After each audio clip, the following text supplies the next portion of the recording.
내가 애굽 사람을 나라들 가운데로 흩으며 백성들 가운데로 해치리니 내가 여호와인 줄을 그들이 알리라. 아멘. 에스겔 30장 20절부터 26절까지 본문입니다. 애굽 사람을 흩으며 해치리라. 애굽 사람을 흩으며 해치리라 라고 하는 말씀의 제목입니다. 애굽에 대하여서 계속해서 우리가 심판 메시지를 살펴보고 있는데요. 이 심판의 메시지는 총 7번에 걸쳐서 우리 가운데 주고 있습니다. 그 중에서 오늘 본문은 4번째 심판에 해당하는 말씀이 되고 있습니다. 이 말씀의 내용은 무엇이냐? 애굽 사람을 흩으시겠고 또 해치시겠다 이렇게 말씀하고 있습니다. 26절 보겠습니다. 26절 결론 말씀인데요. 내가 애굽 사람을 나라들 가운데로 흩으며 백성들 가운데로 해치리니 내가 여호와인 줄을 그들이 알리라. 이렇게 증거하고 있습니다. 흩은다, 해친다 라는 말이 나오는데요. 흩으다, 산산이 부숴버리다 라는 의미를 가지고 있고, 해치다 라는 말도 흩뿌리다, 내쫓아버리다 라는 뜻을 가지고 있습니다. 자, 이처럼 애굽 사람들을 부서뜨리고 흩뿌려서 내쫓아버리시겠다 라고 하는 것이 이 말씀의 뜻입니다. 애굽 사람이라고 우리가 번역된 단어 우리가 살펴보고 있는데요. 우리가 애굽 사람이라고 하는 것은 실제로 어떤 인물이나 민족이나 족속을 가리키는 말로 우리가 받기보다는 그것이 담고 있는 의도, 의미로 우리가 살펴보기를 원합니다. 왜냐하면 원문을 보시게 되면 이 애굽 사람이라고 번역된 단어 앞에 에트라는 단어가 붙어 있기 때문입니다. 성경에서 에트라는 단어가 붙어 있게 되면 영적 의미로 해석하라 라고 하는 지시어가 되고 있기 때문에 땅의 개념으로 육신의 개념을 해석하지 아니하고 하늘의 개념으로 영적 의미로 이것을 우리가 받아서 해석해야 한다라는 거죠. 즉 애굽 사람이라고 번역된 단어는 민족을 가리키는 말이라기보다 우리 안에 육신된 속성, 땅의 속성을 가진 상태를 가리키고 있는 말이었습니다. 그러므로 이스라엘 안에 여전히 남아있는 이방인의 속성, 육신된 속성, 땅의 속성들을 하나님께서 부서뜨리시소, 또 이것들을 흩뿌려뜨리고 내쫓아버리셔서 거룩한 백성으로 고치시겠다, 온전하게 하시겠다 라고 하는 것이 하나님이 말씀하시는 심판의 내용이 되고 있는 것이죠. 자, 우리가 예언서, 선지서를 우리가 살펴보고 있는데요. 이것은 하나님께서 구원을 어떻게 하시겠는가 라고 하는 복음의 소식으로 들려주고 있는 말씀입니다. 이스라엘 백성들이 바벨론 포로로 끌려가게 됐던 이유가 무엇이었을까요? 그 마음 중심 가운데 하나님이 자리 잡고 있지 못했다라는 거죠. 말씀을 붙잡고 있지 못했습니다. 섞였습니다. 다른 것들이 여전히 자리 잡고 있었습니다. 그것들이 무엇이냐? 바로 가증한 것, 육신된 속성, 자신의 주인이 되어서 판단하고 생각하고 그 소견에 오른 대로 행했던 것들. 그렇기 때문에 그들은 이방 족속들을 따라갔고 아수르를 따라갔고 바벨론을 따라가게 된 것이었죠. 그 따라간 것은 자신의 유익을 위해서 따라갔지만 결국 그들은 비참한 최후를 맞이하게 되었다라는 것입니다. 그러므로 하나님께서 이들을 고치시고 회복시키시는데 그 고치시고 회복시키시는 내용의 중심은 바로 속사람을 변화시키는 것입니다. 마음의 중심에 있는 그 놓여져 있는 것들, 이것들을 새롭게 해주시는 것이죠. 그런데 그 마음 가운데 여러 가지 이방 족속의 속성들뿐만 아니라 가장 큰 힘을 가지고 있는 애굽의 속성들을 하나님께서 제거하셔서 이것들을 거두어내시겠다, 온전하게 하시겠다라는 의미로 우리가 이것을 살펴볼 수 있습니다. 이 내용을 우리가 큰 말씀으로 살펴본다고 하면 출애굽기의 전체적인 내용으로 우리가 이것을 이해할 수 있죠. 애굽에 살던 이스라엘 백성들을 가나안으로 인도하시는 이야기, 이게 이제 출애굽기의 전체적인 줄거리입니다. 이걸 이제 영적 의미로 받아본다고 하면 애굽은 함의 자손이었죠. 미츠라임이라고 하는 자손이었습니다. 미츠라임이라고 하는 자손에 살던 이스라엘을 말씀을 가르쳐 주셔서 가나안이라고 하는 자로 이 가나안이라고 하는 땅으로 옮겨내는 거죠. 미츠라임도 함의 자손이고 가나안도 함의 자손입니다. 그런데 이것이 어떤 의미로 사용하고 있느냐? 육신된 속성에서 벗어나서 말씀으로 온전하게 완성되는 과정을 가리키고 있는 말을 이 출애굽기의 내용으로 우리 가운데 가르쳐주고 있는 것이죠. 이처럼 애굽이라고 하는 것, 육신된 속성이라고 하는 것, 이것을 제거한다라고 하는 것은 매우 힘들고 어려운 일이 됩니다. 오직 하나님의 능력, 하나님의 말씀만이 이것들을 온전하게 하신다라는 거죠. 자, 여전히 자리 잡고 있는 우리의 생각들, 습관들, 자기의 방식들이 바로 애굽에 대한 속성이 되겠죠. 육신의 정욕, 안목의 정욕, 이생의 자랑과 같은 것들, 이것들을 가리키고 있는 말입니다. 자, 이것들이 사라져야 합니다. 이것들이 제거되어야 된다는 거죠. 어떻게 하느냐? 하나님만이 이것들을 제거하시고 깨끗하게 하시기 때문에 이런 역사적 사건과 인물들을 통해서 어떻게 이것들이 사라지게 되는가를 설명하고 있는 것입니다. 단순히 이스라엘의 역사, 세계사로만 볼 것이 아니라 우리 한 사람 한 사람들을 온전히 변화시키시며 거룩하게 하시는 하나님의 구원의 사역으로 이 말씀을 우리가 받을 수 있게 되는 것이죠. 그러므로 애굽 사람을 흩으며 해체시켰다라고 하는 것은 저 멀리 있는 땅에 어떤 특정한 사람들을 심판하시는 메시지만이 아니라 우리 안에 여전히 남아있는 육신의 속성들을 다 거두어 가셔서 정결하게 하시는 하나님의 구원의 사역으로 이 말씀을 받을 수 있다라는 거죠.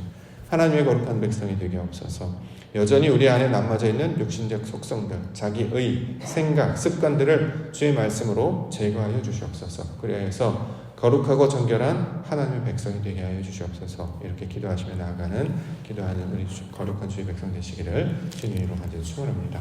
말씀의 내용들을 좀 더 살펴보겠습니다. 첫 번째는 애굽의 바로의 왕을 팔을 꺾었다 이렇게 말씀하고 있습니다. 21절과 22절 인자야 내가 애굽의 바로 왕의 팔을 꺾었더니 칼을 잡을 힘이 있도록 그것을 아주 싸매지도 못하였고 약을 붙여 싸매지도 못하였느니라. 그러므로 주 여호와께서 이같이 말씀하셨느니라. 내가 애굽의 바로 왕을 대적하여 그 두 팔, 곧 상한 팔과 이미 꺾인 팔을 꺾어서 칼이 그 손에서 떨어지게 하셨다. 그래서 애굽 사람을 문 나라 가운데로 흩으며 문 백성 가운데 해쳤다. 이렇게 증거하고 있습니다. 바로 왕의 팔을 꺾었다라는 거죠.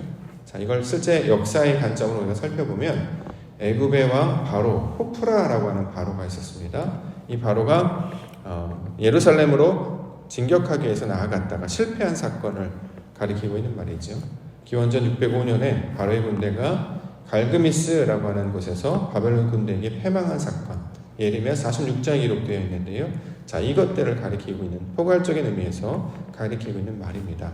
이런 역사를 우리 가운데 들려주시는 이유가 무엇이냐? 그것이 상징하는 바를 우리가 받을 수 있어야 된다는 거죠. 바로라고 하는 세상에서 가장 높고 가장 큰 힘을 가진 자라고 스스로 신의 아들이라고 여겼던 자가 세상을 정복하기 위해서 나아갑니다. 그런데 이 바로라고 하는 자들은 목이 곧고 강팍하여서 여호와의 말씀을 듣지 못하는, 알지 못하는 자들로 나오게 되는 거죠. 그래서 스스로를 의지하여서 성을 쌓는 자, 대표적인 자가 바로 이 애굽의 바로였습니다. 그 바로가 무너지게 된다는 거죠. 그의 팔을 꺾었습니다. 자, 누가 이 일을 하시느냐? 바로 여호와 하나님께서 하신다. 이렇게 이야기하고 있는 것입니다. 강팍한 자, 목이 곧은 자의 대표적인 자가 이 바로였습니다. 이 바로를 누가 물리칠 수 있느냐? 바로 하나님께서 그를 깨뜨리시고 부수신다는 거죠. 이걸 영적인 의미로 우리에게 적용을 해본다면 바로는 애굽의 저 왕을 가리키는 말도 되겠지만 우리를 가리키고 있는 말도 됩니다. 우리가 애굽의 바로 왕과 똑같다라는 거죠. 하나님을 알지 못하는 자처럼 마음을 곧게 하고 목을 곧아서 말씀을 받지 않는 것. 자, 이렇게 돌같이 굳어진 마음을 가리켜서 바로라고 부르시는 것이죠. 그런데 에스겔 말씀을 통해서 하나님은 그 돌같은 마음을 제거하시겠다. 그 강팍한 마음, 목이 곧은 것들을 제거하시겠다. 이렇게 말씀하고 있습니다. 에스겔 11장 19절과 20절 말씀에 내가 그들에게 한 마음을 주고 그 속에서 새 영을 주며 그 몸에서 돌같은 마음을 제거하고 살처럼 부드러운 마음을 주어 내 율례를 따르며 내 규례를 지켜 행하게 하리니 그들은 내 백성이 되고 나는 그들의 하나님이 되리라. 이렇게 말씀을 주셨습니다. 돌같은 마음이 바로라는 거죠. 자, 이것을 제거하여 주시겠습니다. 어떻게 해요? 부서뜨리는 거죠. 깨뜨리시는 거죠. 그래서 흩어버리시는 것입니다. 하나님의 말씀을 듣지 않으려고 하는 그 육신적인 것들을 하나님께서 제거하여 주셔서 부드러운 마음을 갖게 하시며 율례를 따르고 규례를 지키는 마음으로 바꾸시는 것. 그래서 빼앗겼던 마음이 하나님의 것으로 바뀌게 되는 것을 이 바로의 역사를 통해서, 바로에게 행하셨던 역사를 통해서 가르쳐주고 있는 것입니다. 그 도구로 사용하시는 것이 바로 바벨론 왕이었습니다. 24절과 25절. 내가 바벨론 왕의 팔을 견고하게 하고 내 칼을 그 손에 주려니와 내가 바로의 팔을 꺾으리니 그가 바벨론 왕 앞에서 고통하기를 죽게 상한 자의 고통하듯 하리라. 내가 바벨론 왕의 팔은 들어주고 바로의 팔은 내려뜨릴 것이라. 내가 내 칼을 바벨론 왕의 손에 넘기고 그를 들어 애굽 땅을 치게 하리니 내가 여호와인 줄을 그들이 알리라. 세상 모르고 높아졌던 바로를 누가 감당하느냐? 하나님께서 도구로 선택하신 바벨론 왕을 들어서 사용한다는 거죠. 세상에서 높아지는 것, 모든 주권이 누구에게 달려있느냐? 바로 하나님께 달려있음을 가리키고 있는 말입니다. 스스로 높아진 자는 다른 더 큰 힘이 와서 그것들을 다스리게 됩니다. 자, 이것이 바로 하나님의 주권이요 하나님의 사역의 섭리가 된다라는 거죠. 이처럼 바벨론 왕은 비록 그가 이방인 족속들의 대표였으나 하나님께서 그것을 도구로 사용하십니다. 이처럼 하나님께서 도구로 사용하실 때 이걸 막대기 이렇게 표현하기도 하고요. 다른 말로는 목자의 이미지를 빌어서 사용하기도 합니다. 수예배를 통해서 우리가 말씀을 살펴본 것처럼 하나님께서 사용하셨던 대표적인 목자, 바사의 대표 고레스 왕이 있었죠.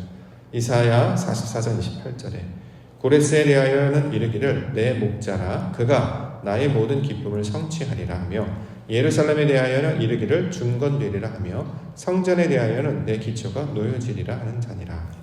고레스, 이방인의 왕이었습니다. 그런데 그 이방인의 왕을 향하여 하나님은 내 목자다 이렇게 이야기하는 거죠. 목자, 말씀을 전하고 가르치는 자다라는 것입니다. 양떼를 돌보고 그를 인도하기 위해서 하나님께서 보내신 자를 가리키고 있는 말이죠. 하나님께서 이토록 하나님의 모든 자들을 도구로 목자로 막대기로 사용하십니다. 높아진 자에게는 심판의 메시지가 될 것이고 길을 잃은 자에게는 인도함을 받는 그 인도의 지팡이로 사용해 주신다라는 것입니다. 이처럼 하나님께서는 스스로 높아진 자를 무너뜨리시고 하나님께서 세우신 자들을 통해서 하나님이 허락하시는 권세를 가진 자들을 통해서 하나님의 뜻을 이루어 가십니다. 자, 우리가 이제 역사를 통해 살펴본 것처럼 페르시아, 바사는 그리스 로마에 의해서 멸망당하고요. 또 그리스 로마는 또 결국에 그들도 멸망당하게 되지요. 이 세상 가운데 하나님께서 참된 목자를 보내주셨습니다. 그 참된 목자가 바로 예수 그리스도이시다 이렇게 말씀하시죠. 영원히 무너지지 않는 나라, 하나님의 나라, 그 목자로 보내심을 받은 자가 바로 예수 그리스도이셨습니다. 그는 권세를 가지신 분이었고 하나님의 뜻을 가르쳐 주신 분이셨습니다. 그의 인도하심을 받을 때에 선한 목자이시기 때문에 생명을 얻게 되고 그가 인도하신 길을 따라 하나님의 뜻을 알게 된 목자로 우리 가운데 보여주셨다는 거죠.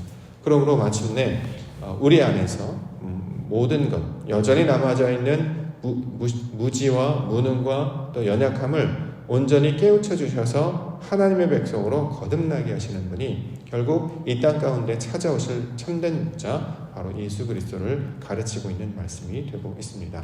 이처럼 하나님께서 우리에게 말씀을 주신 것처럼 이 세상 모든 것 가운데 높아진 것을 다 그 진리 앞에 무너뜨리시고 하나님이 세우신 목자를 통해서 참된 뜻을 가르쳐 주심으로 모든 백성들을 거룩하게 하시며 온전하게 하시는 일, 이것이 바로 하나님의 섭리요 하나님 나라가 이 땅 가운데 임하는 내용이 되고 있는 것입니다.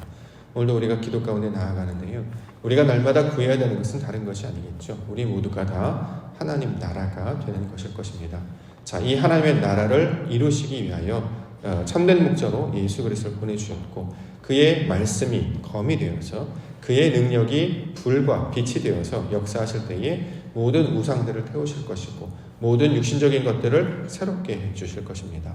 오늘도 이 말씀을 따라 하나님께서 역사하시는 그 진리를 붙잡고 하나님의 거룩한 백성으로 거듭나며 주의 말씀과 동행하며 나아가시는 거룩한 주의 백성들 되시기를 주님 이름으로 축원합니다. 기도하겠습니다.